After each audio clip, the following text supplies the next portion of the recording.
Une guerre des mots menace l'accord sur Gibraltar dans le cadre du Brexit. Le texte établit que l'enclave britannique, située au sud de l'Espagne, fait partie de l'espace Schengen, la zone de libre circulation des personnes en Europe. Mais la question est de savoir qui aura autorité sur l'accès à ce territoire. Dans un premier temps, l'accord préliminaire entre Madrid et Londres doit d'abord devenir un traité. La Commission européenne dit avoir reçu le document. Nous examinons actuellement l'accord de principe conclu la veille du Nouvel An entre l'Espagne et le Royaume-Uni concernant Gibraltar. Nous travaillons dessus et nous attendons que le Conseil obtienne un mandat pour commencer formellement les négociations. Les discussions pourraient durer 6 mois. Or, pour les experts, le diable se cache dans les détails. C'est le cas concernant la présence de la police espagnole dans le port et l'aéroport de Gibraltar. Une pilule difficile à avaler pour les autorités locales. Lorsque les deux parties ont négocié discrètement, il était facile de trouver une solution.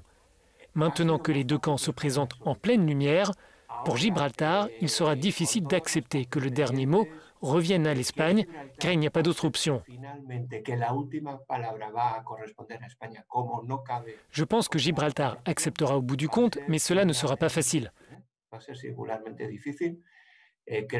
Cela va nécessiter un effort de maquillage ou de compensation lors du processus de négociation.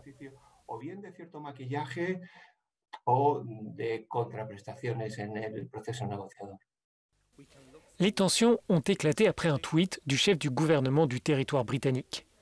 Fabian Picardo explique que selon l'accord, seul Gibraltar décidera qui entrera sur son territoire et que les officiers espagnols n'exerceront aucun contrôle au cours des 4 prochaines années à l'aéroport ou dans le port.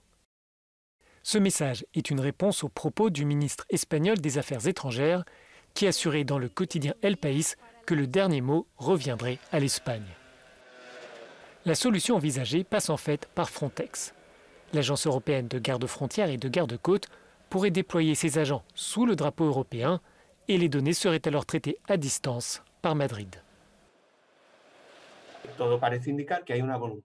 Tout semble indiquer qu'il y a une volonté espagnole de faire profil bas à travers la présence de policiers en civil ou que la garde civile ne soit pas visible dans les structures aéroportuaires.